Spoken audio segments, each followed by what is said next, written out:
This is Armstrong Williams on the right side. Armstrong. Don't curse, speak English. Armstrong. Virtuous society. Armstrong. I dare you to listen. Hey, turn it up. Hey. Armstrong. Get on the right side. Armstrong. Elevate your mind. Armstrong. I'm Armstrong Williams on the right side. Armstrong. Hey, yo, man, it's your boy K.O. And you're tuned in to the most conservative of our brothers. The Armstrong Williams Show. Please give me a break. Grow up.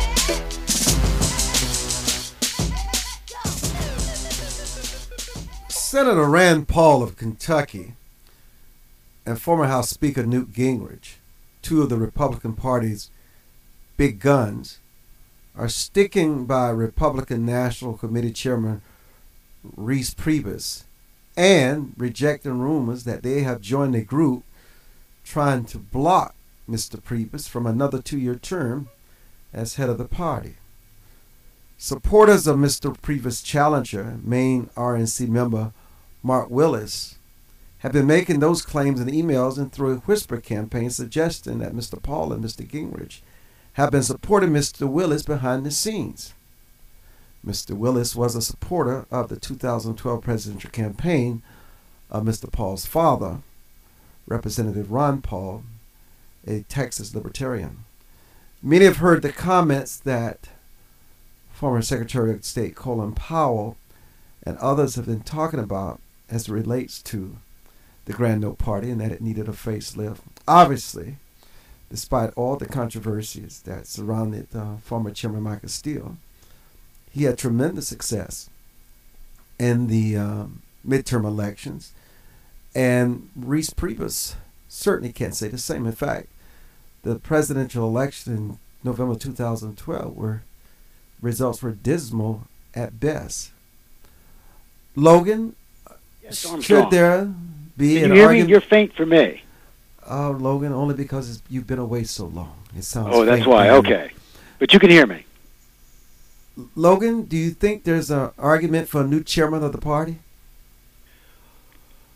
I'm not really that close to the party and party politics at that level. It's not about being that close to the party and that level. It's but about whether you think the party needs a facelift. Let me say that I think the Republican Party has had two chairmen in the last 4 years, last 3 or 4 years, and there have been critics of both of those chairmen, and I think that what the Republican Party needs is a strategy that can broaden the tent and be much more convincing about its platform to additional voters. And so, to the extent that Priebus is not able to do that, it might be a problem. I don't know how our readers will react to this. The thought of tying members of Congress to pay their to debt limit legal. House Republicans are forcing a vote on a plan to stave off a debt ceiling crisis for 3 months. But believe it or not, that's not what has people up in arms. It's the rest of their plan to hold lawmakers pay hostage to their ability to pass a budget that is testing the limits of the Constitution. After 2 years of fighting with President Obama over debt, congressional Republicans, Logan, have decided to punt. The bill they will power through the House will temporarily waive the $16.39 trillion debt ceiling, and what it will do is allow more debt to accumulate. In the meantime, as that debt accumulates, Logan,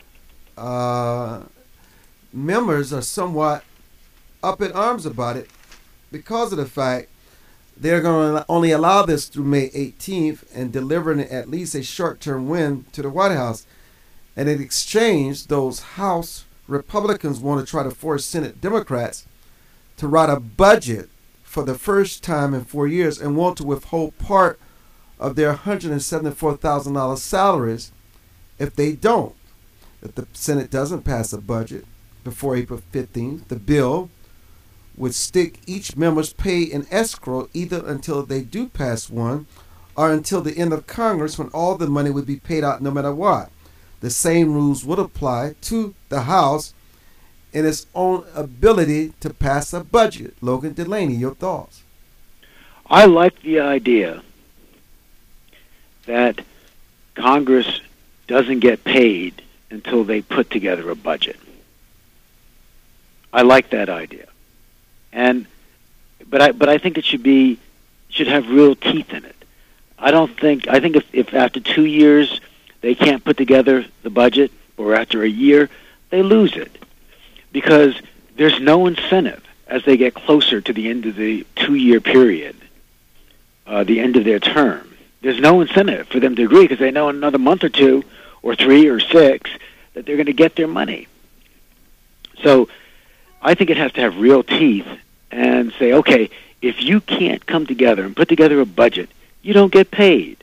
After all, Armstrong, most of us who work for people or who have customers, if we don't perform, we don't get paid. And one of the most important things that Congress should be doing is putting together a fiscally responsible budget. And by not doing that, I personally don't think they should get paid. Period. Makes sense, though, doesn't it? Makes sense to me. I think just about every American, if he didn't do his or her job, you would get fired. Okay, you would lose your employer or your customer or whoever was expecting you to do something. If you didn't do something, you get fired. You lose your job or you lose your customer. Why should Congress be any different? Logan, don't pay him. Logan, I just got an email from someone that is using your identity. Yeah, you did. I'm baffled because you seem to be responding to everything that I'm saying to you very well. Well, Armstrong, you are usually about 100 decibels louder than you are right now. I'm calm today. I'm collected. I'm gathering. You're calm myself. today. Okay. Yes, I'm gathering myself. Okay, good. Is that okay? Yep. Can I be calm? You know, the D.C. in our nation's capital, you know, I rarely talk about D.C. politics, but there's a story that certainly has my attention in today's Washington Times, and I know Logan is the ideal person to discuss this with. Mugs seen as crime solvers. A D.C. lawmaker, Mary Chin, is looking to end the Metropolitan Police Department's long-standing ban on the release of mugshots of people who are arrested, a move she hopes will increase the likelihood of solving other crimes. She believes that when you see someone's picture, it may offer the opportunity to connect the person up with other crimes. It allows us to connect a string of crimes in a way we otherwise wouldn't. Makes sense to me, Logan. You know, Armstrong, you have to be very careful with the prosecutor's discretion in America, because under American common law, you're innocent until proven guilty. Now, I don't have a problem with releasing mugshots of individuals that are convicted of a crime. And I don't have a problem of releasing mugshots when the cops are looking for somebody. But just because you have somebody on trial or somebody is a suspect, to put their mugshots out there and say, you know, this person is a suspect, it has a lot of very negative implications to a person, especially if they're innocent. You know, I mean, just imagine if you are a teacher, for example, dealing with kids, and you've been accused of robbing a 7-Eleven. Okay, what happens to your job? What happens to what happens to? Well, nothing's going to happen to my job, Logan. What's that, Armstrong? Nothing will happen to my job. No, to the teacher's job. If you're a teacher, that teacher would and be your tainted and mugshots probably out fired. there. What's that?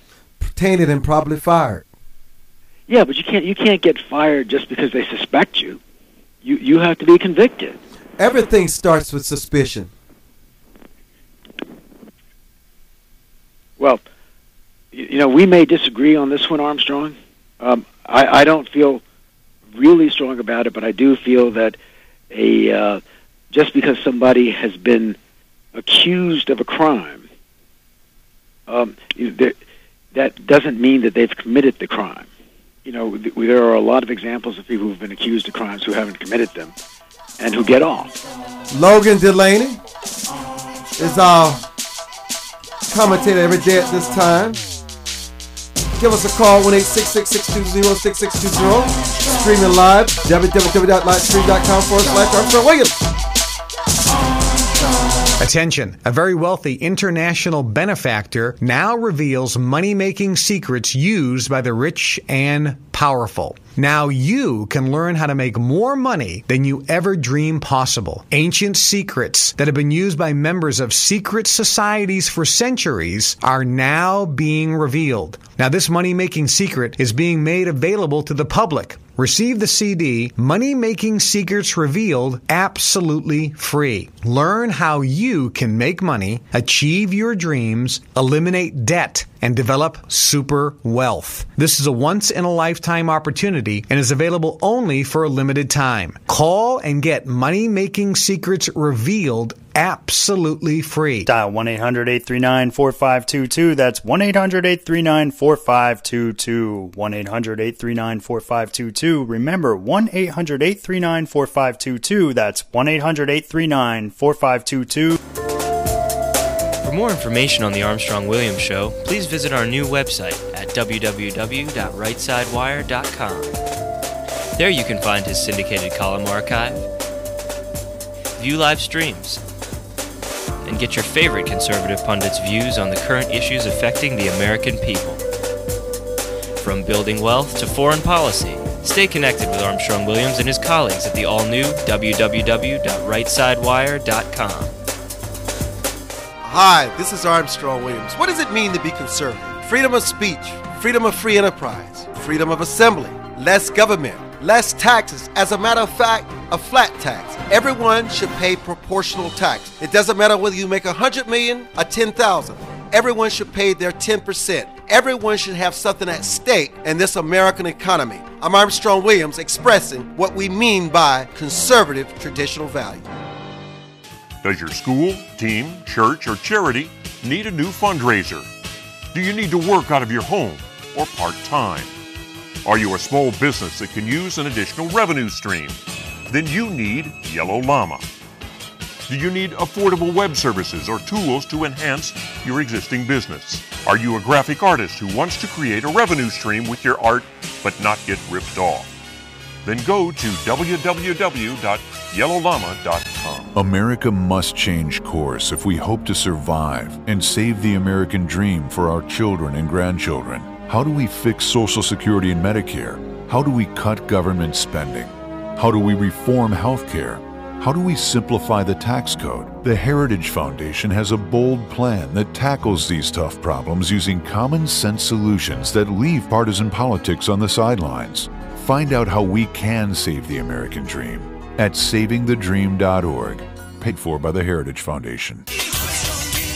Hi, this is Armstrong Williams with an opportunity to own a piece of paradise in Nassau, Bahamas. Spectacular land prices, 8,000 square feet, 20,000 square feet lot, affordable prices, hilltop properties with views of the magnificent sea.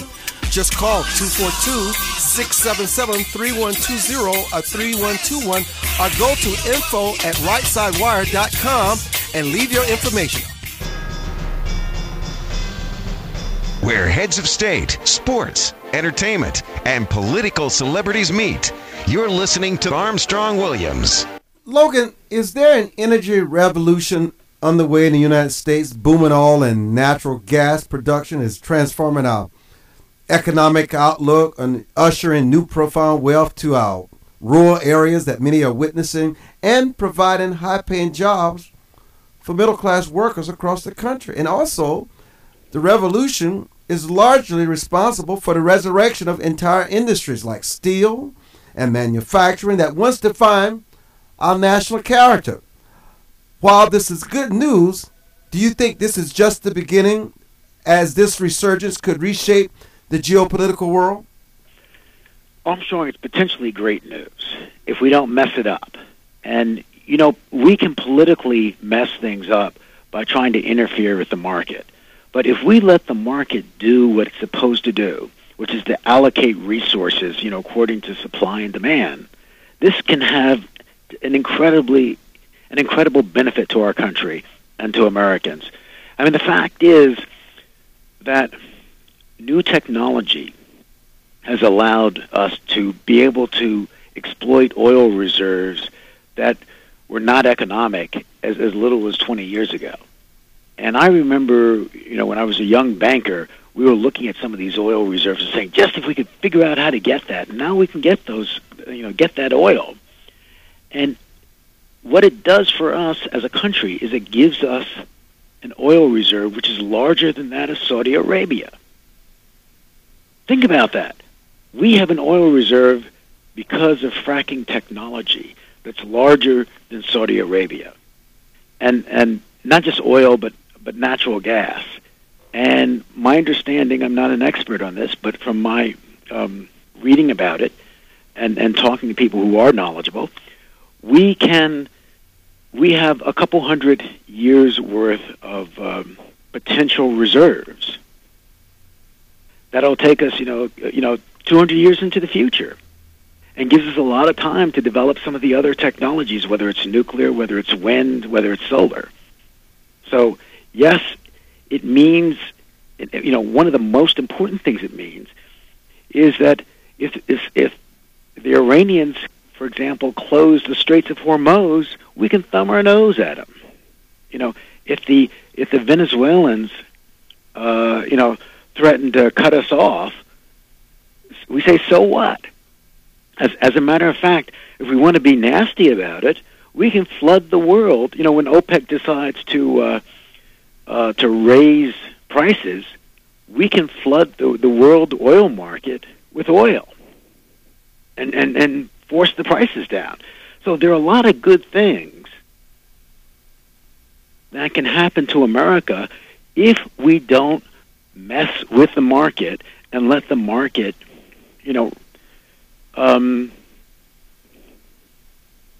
let oil producers and consumers, respond to market forces.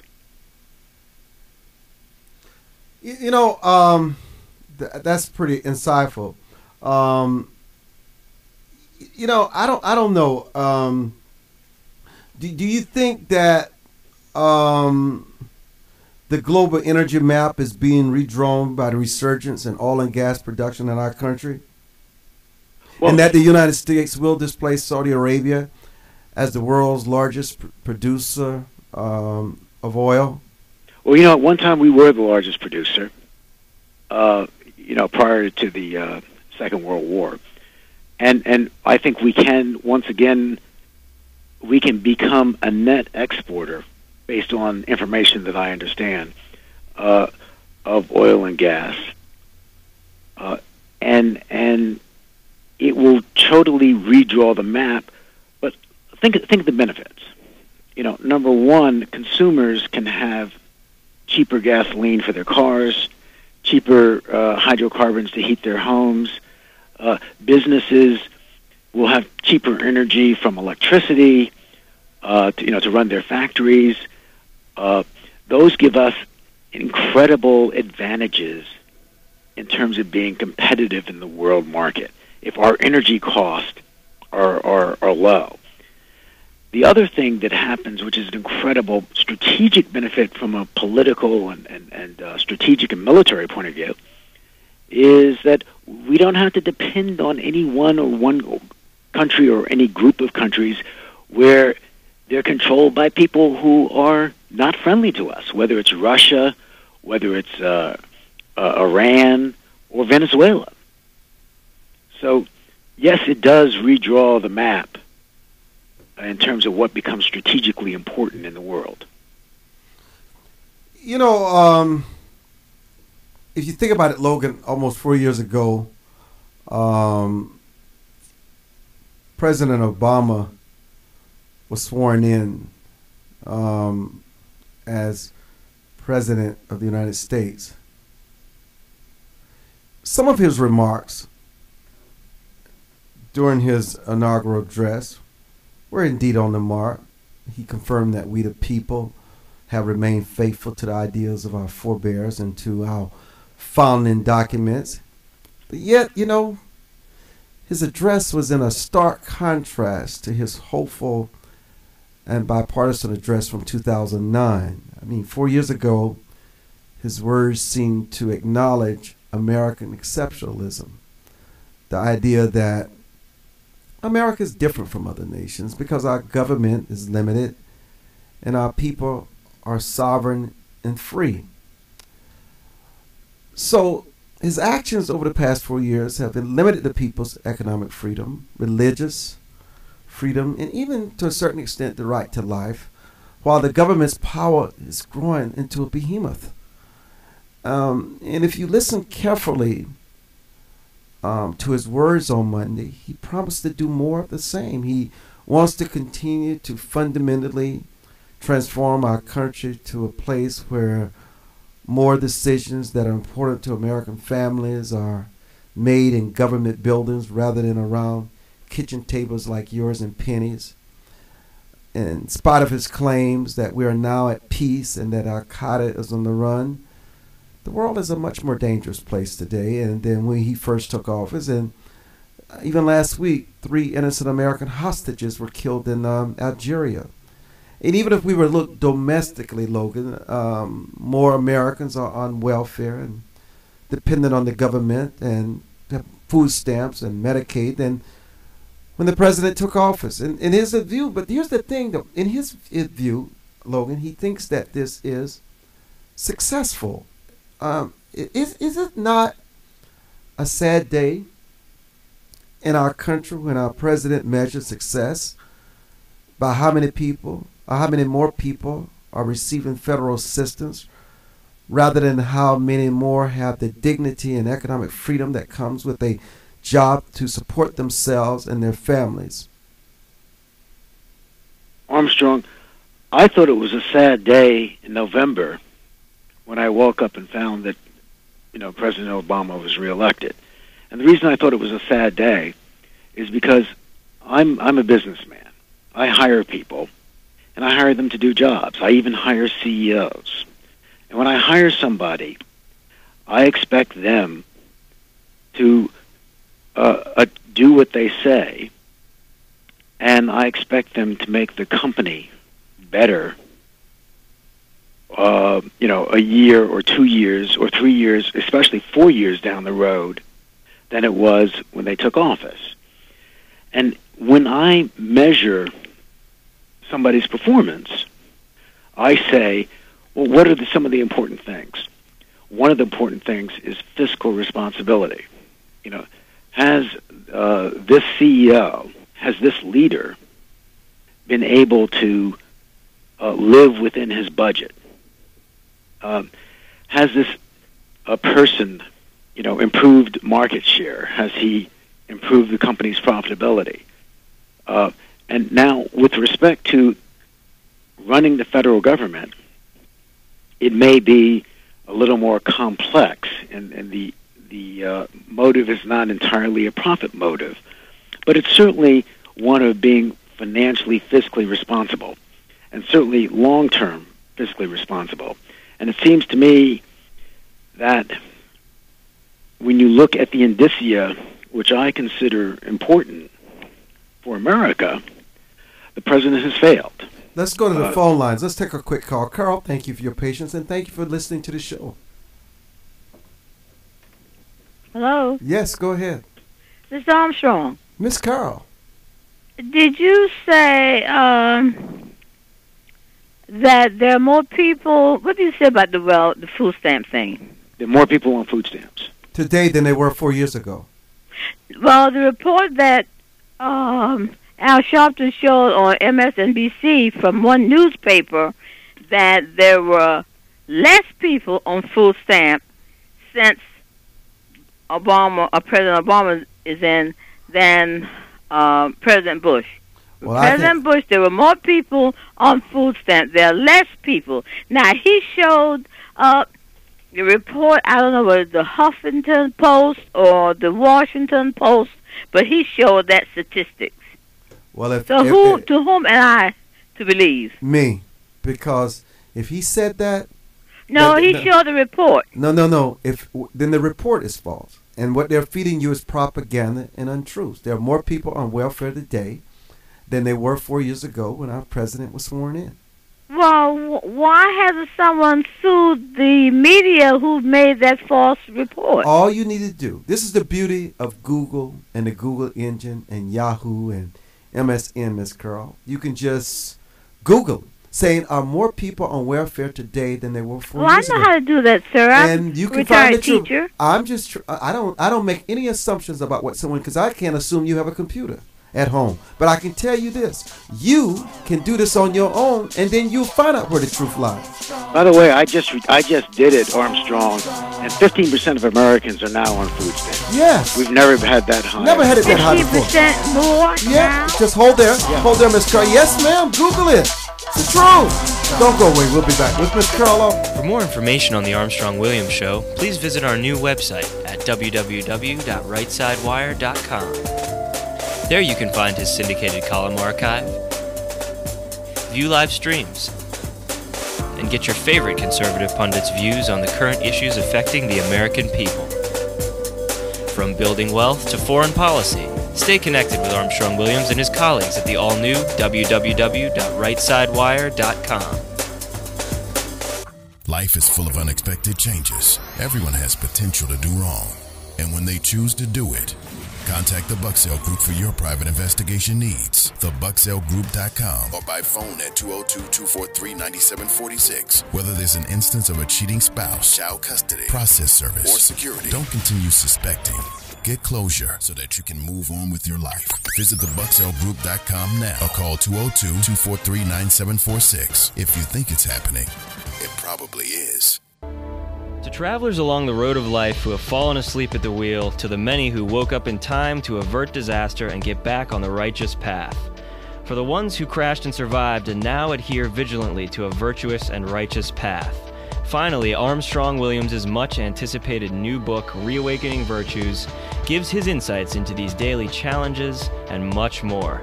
Reawakening Virtues is available in bookstores and at Amazon.com.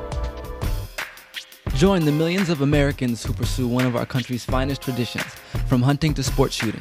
Since 1871, the NRA has grown as a service organization involved in all aspects of shooting sports and is a proud defender of the Bill of Rights.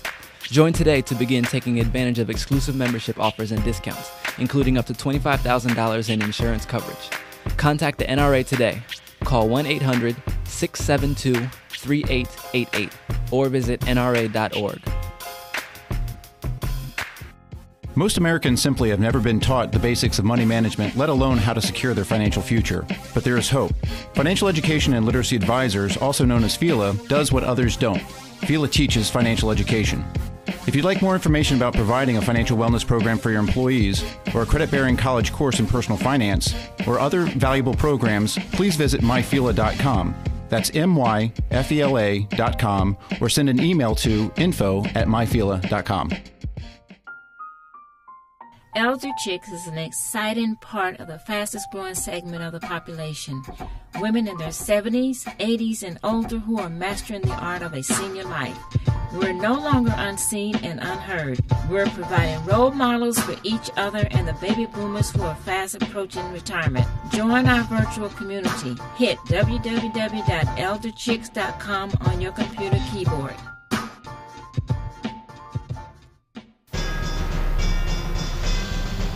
Where heads of state, sports, entertainment, and political celebrities meet.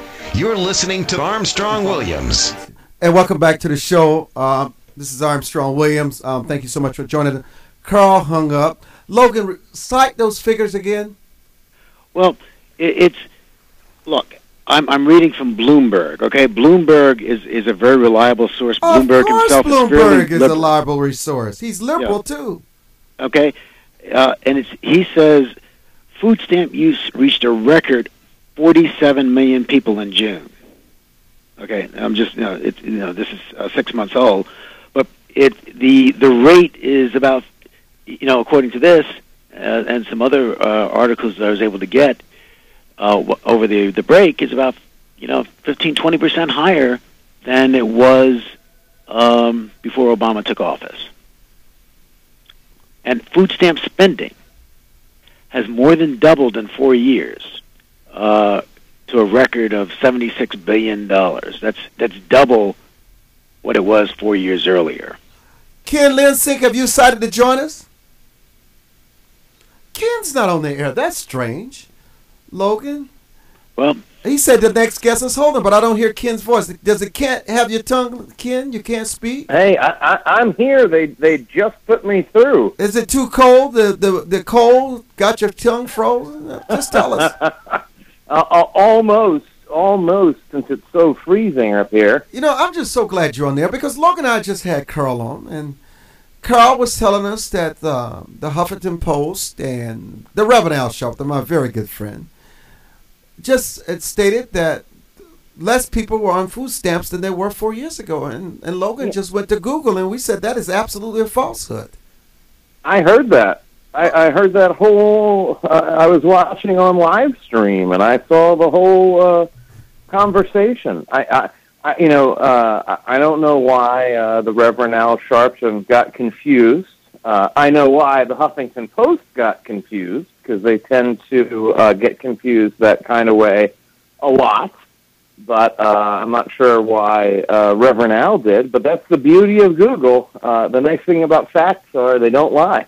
Well, it's interesting. I just went to the Huffington Post, and there's an article posted on the Huffington Post in June, or rather in September, which says, here's the headline, food stamps hit record high in June 2012, which is the same thing that Bloomberg said. Okay, they cite the same number, 47 million Americans, roughly 1 in 5 adults use food stamps. Food stamp use has spiked 51% since October 2008. This is the Huffington Post. This is not the National Review. Oh, really? This is not... well, maybe Miss Carl misunderstood what you were saying. Yeah, I don't know where I don't know where that information comes from. Well, anyhow, all of us can say things. I've done it before that are not always accurate, but the key is making sure that we tell the people the truth instead of something that's going to promote an agenda that we're a part of. Back to the broadcast. Logan and Ken is joining us today, and we're just talking about issues. Logan and I are just talking. Ken, let me bring this up. I want to go abroad. Centrist serves have left Netanyahu facing a tough balancing act. Prime Minister Netanyahu was weakened, and it raised the prospect of a more centrist government that could ease strained relations with our country and signal more flexibility in peace efforts with the Palestinians. But the shift also left Netanyahu facing a potentially difficult balancing act, trying to fashion a coalition that will also accommodate the rising hawkish wing of his Likud party and other righteous and religious parties that will remain influential in the parliament. Ken? Bibi's got a very tough job ahead of him. One thing I like about our system is that there are just two parties. I mean, there are other parties, but you really only have to worry about two of them. And when it comes to making a government, you either win or you lose. There's none of this consensus building process that you have to go through. And England did a good job of pulling it off, but it's rare. I think he's got a tough road ahead of him.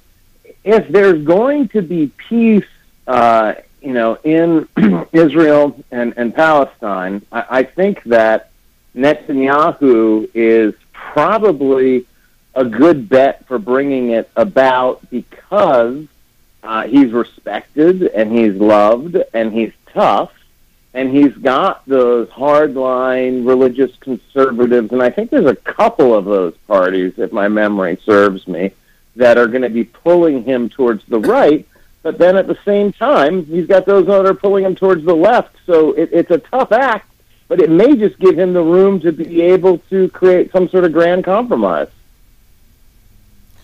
Sir Logan of Delaney?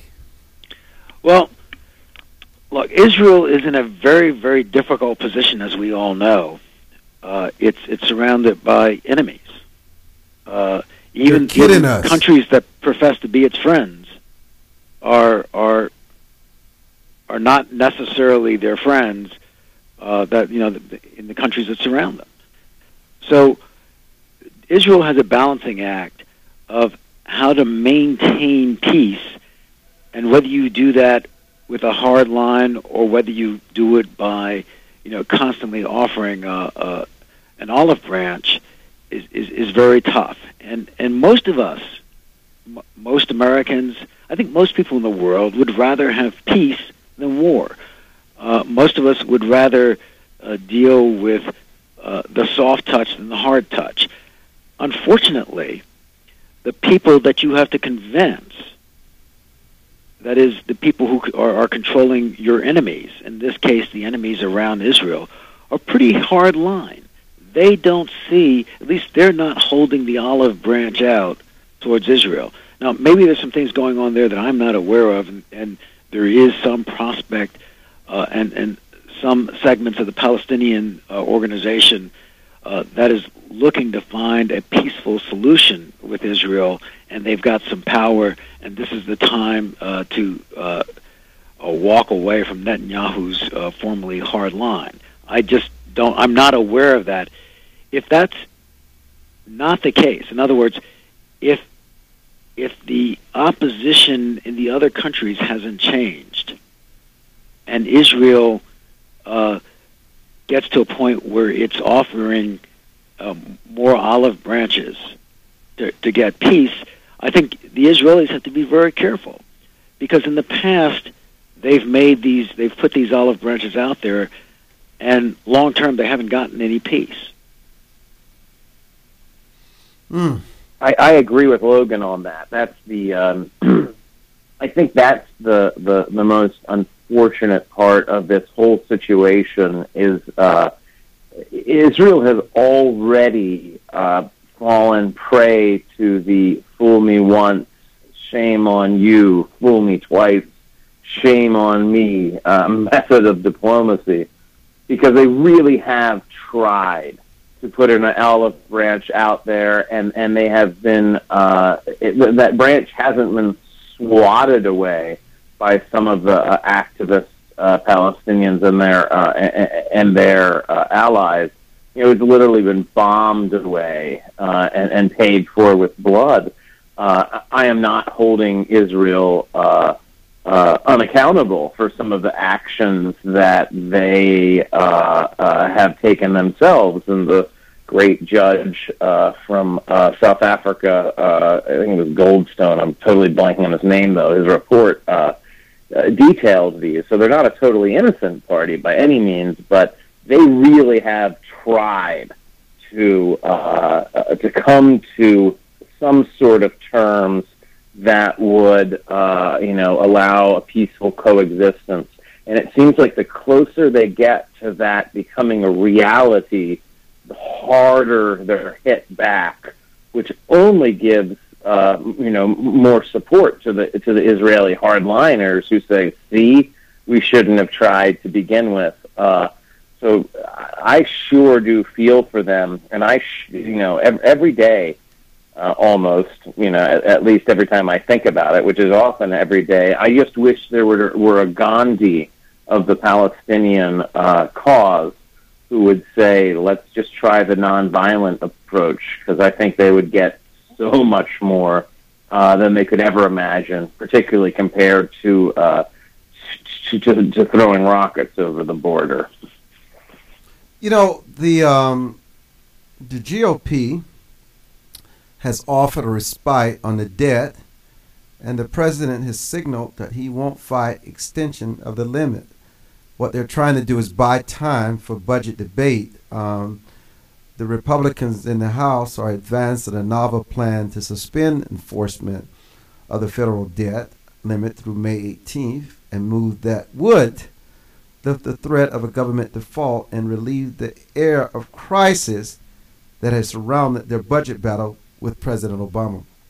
Logan, is this a good move? We're going to talk about that when we return on the other side of this break. Logan Delaney, Armstrong Williams, Ken Lynn Chet. We're streaming live, www.livestream.com/Armstrong Williams. You can email us at info@rightsidewire.com. We'll be back at our phone lines open. Armstrong Williams returns in a moment.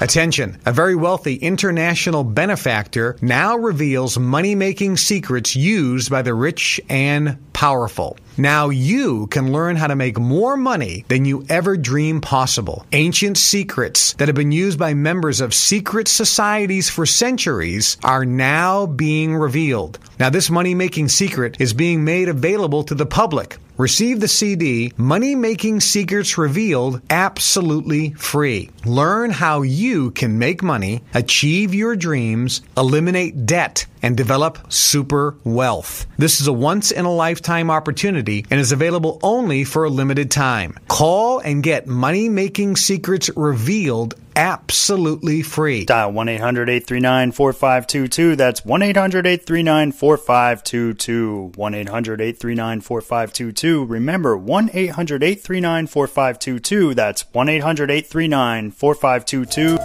For more information on the Armstrong Williams Show, please visit our new website at www.rightsidewire.com. There you can find his syndicated column archive, view live streams, and get your favorite conservative pundits' views on the current issues affecting the American people. From building wealth to foreign policy, stay connected with Armstrong Williams and his colleagues at the all-new www.rightsidewire.com. Does your school, team, church, or charity need a new fundraiser? Do you need to work out of your home or part-time?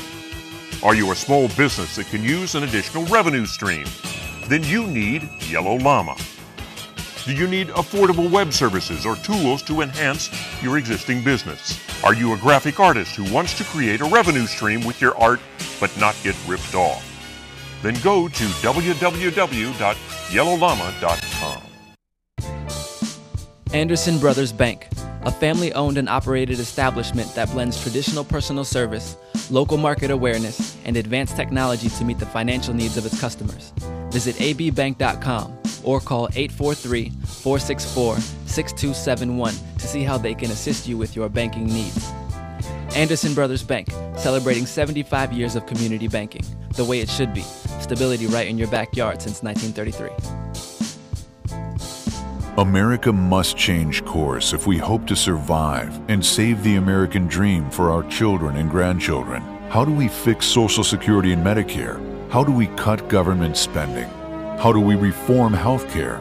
How do we simplify the tax code? The Heritage Foundation has a bold plan that tackles these tough problems using common sense solutions that leave partisan politics on the sidelines. Find out how we can save the American dream at savingthedream.org, paid for by the Heritage Foundation. Join the millions of Americans who pursue one of our country's finest traditions, from hunting to sport shooting. Since 1871, the NRA has grown as a service organization involved in all aspects of shooting sports and is a proud defender of the Bill of Rights. Join today to begin taking advantage of exclusive membership offers and discounts, including up to $25,000 in insurance coverage. Contact the NRA today. Call 1-800-672-3888 or visit nra.org. Where heads of state, sports, entertainment, and political celebrities meet. You're listening to Armstrong Williams. And welcome back. So, Logan, what do you think the respite offer on the debt? Well, Armstrong, as far as I'm concerned, this is kicking the can down the road. I'm very disappointed in the Republican Party for permitting this, because people in Washington don't make any decisions, difficult decisions, unless they have to. At least we've seen this show before. You know, we saw the debt ceiling crisis over a year ago. You know, we saw the fiscal crisis at the end of the year, the fiscal cliff crisis. Everything gets kicked down the road to making these difficult decisions. Now, it seems to me the only time that you might postpone something like this is if you can come across or come up with an agreement that in general solves the problem, that is some kind of at least theoretical structure or framework that solves the problem, and you have to work out the details.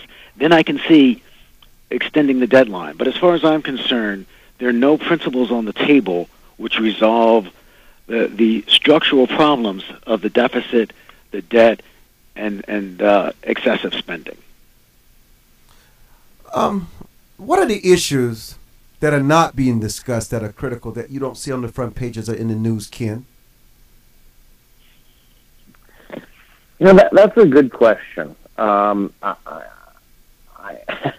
I think that some of the key issues, particularly what's going on in Algeria and other foreign policy issues, are making the top of the news. But what I think is not being discussed, frankly, is the impact of some of the regulatory reforms from the first couple of years of the Obama administration that are just starting to trickle into effect.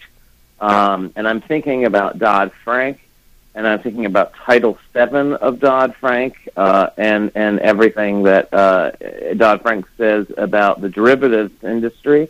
And I'm also thinking a little bit about Obamacare. These were just huge, daily stories for such a long time. And now that they're sort of considered status quo, we're not hearing as much about the implementation. And then along those lines, there was such an outcry against Kathleen Sebelius and about Obama and about all those who were attacking religious liberty from within our own government, that religious liberty in the United States was a hot topic for a few years, and now it's silent. And there are a number of court cases, not Supreme Court cases. The Supreme Court jurisprudence is quite good so far. I quibble with a few of their holdings, but in general, they're really strong. But there's a lot of lower court cases, particularly coming out of the Second and Ninth Circuits, that are that really are quite oppressive to people of religious faith, and not just Christians. I mean, these are cases that basically treat those who have a religious practice as a second-class citizen who should be shunned from the public square, not given equal access to the public square. And I wish we had a little bit more press about some of the religious liberty intrusions into religious liberty that we're seeing in the U.S. and abroad, because we don't talk enough about about the lack of freedom in places like Saudi Arabia or parts of northern Nigeria, and we don't talk about their successes either in places like southern Nigeria or some parts of Saudi Arabia. So I wish those two things were spoken about more, written about more. Logan, what is it in the business world, the world of commerce, that should be talked about more? I think the main thing is, how do we talk about it in a general sense, but there are no programs out there, and that is, how do we solve the unemployment problem, and particularly the youth unemployment problem? To me, the biggest problem that we have today is youth unemployment. That is our domestic economic and social problem, because it's young people who develop habits when they're young about going to work, developing skills, and becoming a solid part of the economy, and becoming a vested part of the economy, that we're just not focusing on. We're thinking about, hey, our economy right now is going to be burdened with Social Security payments, Medicare payments, Medicaid payments, all these entitlements. But we're not thinking about our future. Our future are these young people who are unemployed or not part of the economic scene. And to me, we have to figure out how are we going to get these young people productive into the mainstream, get them working, get them productive, so that they have a future. I couldn't agree more with Logan on that, and I'm so glad he brought that up, because unemployment and underemployment, it ties right along with the student loan bubble that we're facing. I can't tell you how many emails each week I get from people who are either associated more with my college than my law school, because my law school tends to do a good job placing people right out of law school. But I get all these emails from people asking for help and asking for advice on trying to find jobs where they will be fully utilized to their utmost and highest. And they want to learn, and they want to be involved, and they want to be able to pay back and be a part of this system, and be a part of the proper allocation of capital, human capital, and financial capital.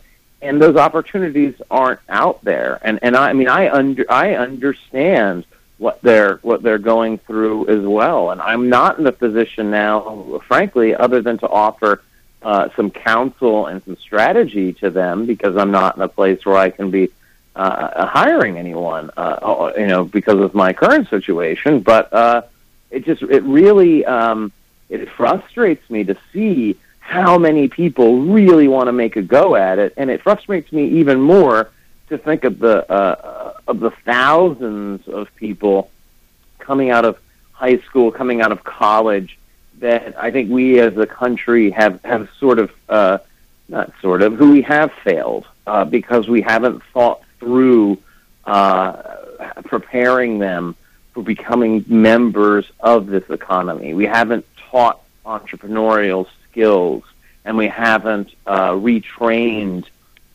folks, or even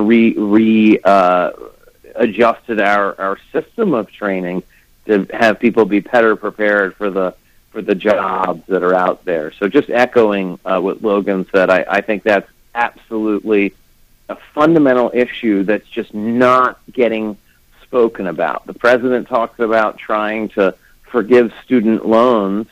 The Republicans in power in the House and in the Senate have a similar theme about paying off loans, but no one's talking about how to best utilize our most important resource, which is our human capital, our people, our children, our young adults, our middle-aged adults who really want to work and give and make this a better place to live.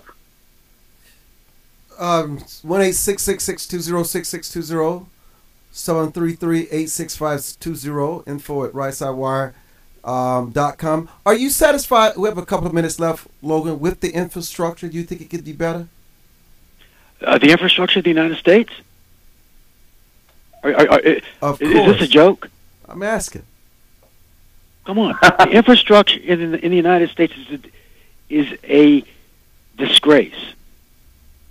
Okay? I mean, I was just in New York City this morning, driving down the streets. The streets are torn up. There are potholes. I couldn't believe it. I mean, I go to China, and I look at the infrastructure that they're building there, and it's so much superior. I go into a New York subway, And, I'm looking at old technology, old trains, and it's just one of those things that I look at it and I say, why are we not investing in our infrastructure?